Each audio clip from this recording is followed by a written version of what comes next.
This video covers events from Stronghold 1 and Stronghold 3, intended to give players an overview of characters and stories from the Stronghold series. Spoilers ahead. The Middle Ages. A cold, desperate land, England is under siege and the king is lost. A power vacuum entices foreign lords from nearby rival lands to invade, to cut up the English hills, exploit the peasants, and capture the castles for themselves. Here we will learn about some of the pivotal characters and stories in the Stronghold series. We bring you now the first chapter in the lore of Stronghold, where we shall visit the lands of the Depuce family and get to know one of the most contemptuous individuals in the entirety of the Stronghold story, the Rat. I shall take great delight in dispatching you myself. Greetings, sire. Your stronghold awaits you.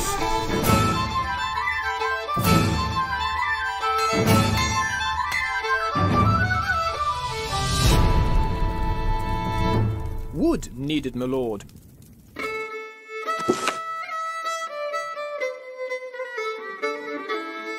The Depuces were a wealthy family from across the English Channel. The Rat's single mother served them for some time, trying to keep both her and her only son afloat. During her time working for the Depuce family, rumour is that her and the then Duke of the house had a fiery affair. Although their time was brief, she had clearly become adored by the Duke, allowed to avoid the heavy taxes and levies of the estate. The Rat, unaware of this working relationship, thought of his fractured family without a father to learn or look up to be just the cruel nature of the medieval world. But one day a messenger arrived, informing him that he was in fact in the line of the Depuce family, a bastard, yes, but undeniably of Duke Depuce's blood. Then one summer Lord Depuce set out on a trip with his family, intent to wash away the stresses of running an estate with some hard-earned sun and sea. But it all ended in tragedy. As the entire family succumbed to the mercilessness of the sea, the Depuce line was wiped out in one day, with the Rat now next in line to inherit the lands, wealth and troops of its estranged father. Prepare to grovel before me in my court.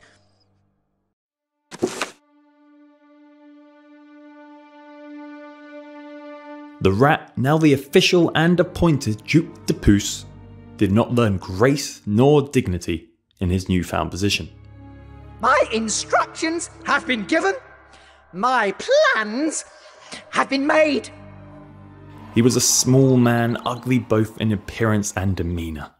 He commanded his troops and lands with shrieks and shouts, indicating a leader who lacked both respect and control. He was known to have foul outbursts, his screeching wails as unbearable to listen to as his warty face to behold. And the only thing to top this in disgust would be his cowardice. For when things did not align just as he had seen them in his primitive plans, he would shift blame, avoid responsibility, and hide in lies and deceit, using his new power and privilege to hide the clear wants of his character. It wasn't me, it was the others. They made me do it. Some say his lacking was most bluntly evident in the way his armour did not fit him. Most likely lifted from one of his recently deceased relatives, his armour jostled and clanged with any rapid movements. It's happened again. It's unbelievable.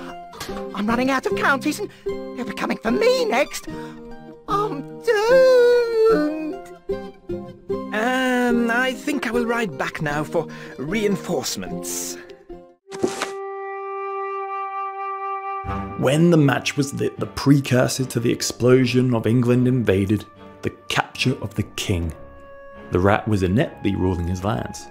Unknown to many peasants, lords and ladies alike, is how the Rat was able to join the clearly more established, intelligent and ruthless Dukes Truth, Beauregard and Volpe in their invasion of England. But it is well documented that at least he and Beauregard, otherwise known as the Snake, were good friends. He was put in command of the most tame lands in the south, a likely steward of roads to the more dangerous frontiers in the north, being commanded by the mysterious Duke Volpe. Any craftsman, engineer or architect could see why the Rat was relegated to the flanks of the invasion. To say his strategy, castle designs, and campaigns were unimaginative would be, let's say, generous. I have a tale from days long gone of the scrawny rat who told a lie. The rebels saw his plans undone, and arrows rained down from on high. Run, run was his soldiers' wail, as death from above continued to hail. For the rat, the end is nigh, on his knees for mercy we'll hear him cry. The lord of haphazard castles, frail armies, and fragile economies, it was no wonder that when the surprise rebellion began in the southeast, spearheaded by the boy, with aid of Lord Woolsack and Sir Longarm, the rat was easily overwhelmed. As the rat falls to your men in battle, the onlookers let out a roar of jubilation. Maybe there is a glimmer of hope for the nation yet.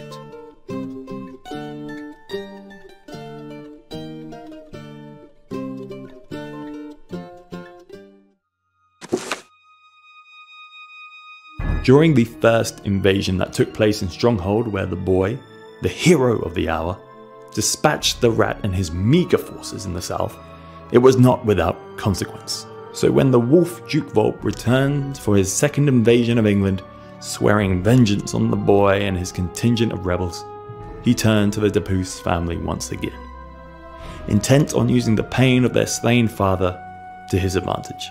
And so the three known sons of the rat would take to England, just like their father, Rupert Silverback, Greytail and Roger Scabcoat, each of them more pathetic than the last. All of them not escaping their father's characteristics they shared in his mismanagement of economy and military. But unfortunately for England, they also shared in his cunning regard for opportunity. Each taking up rivalry with prominent lords and ladies of England, Rupert Silverback was charged with capture and control of the marshlands, cowardly raiding villages and castles in the night, scurrying his forces across the county, and eventually besieging Lord Blackstaff himself.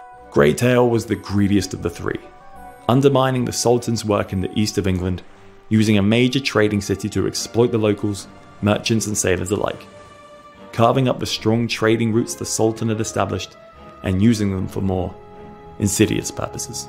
Finally, Roger Scabcoat, the eldest of the three, and due to his age and most probably age alone, the most adept. He was entrusted with detaining the Iron Duke, a prominent armourer in the north.